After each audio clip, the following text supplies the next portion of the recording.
اور حضور علیہ السلام نے جنہیں اپنا مؤذن بنایا اور حضرت ابو بکر صدیق نے جن کو خرید کر آزاد کیا اس کا نام بلال حبشی ہے۔ آج یوم ابو بکر صدیق کے موقع پر ہم نے سرگودا روڈ جس کا پرانا نام آدھی وال چوک تھا اس کا نام سیدنا بلال حبشی چوک رکھ دیا، اور آقا دو جہاں پر ابو بکر اور بلال حبشی کا سب کچھ قربان تھا، اور صحابہ کرام تو وہ لوگ ہیں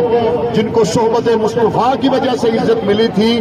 تو یہ جو آپ کے چشتیوں والے پمپ کے ساتھ ایک بڑی نامناسب سی جگہ بنی رہتی تھی،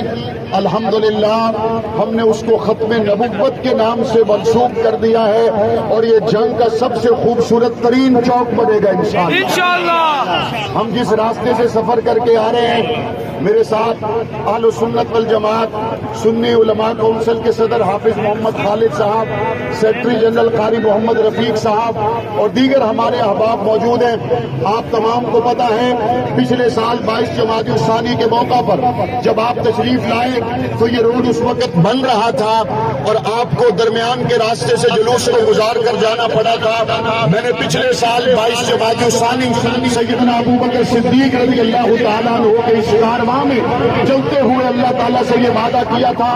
انشاءاللہ ثم انشاءاللہ آنے والے وقت میں اس شاہ کے صحابہ جب اس روڈ سے گزریں گے تو روڈ بن چکا ہوگا، اور آج اس روڈ کا افتتاح کرنے کے بعد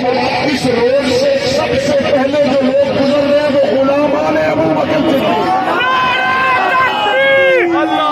یہ شہر علی کے اکبر کے غلاموں کا شہر ہے،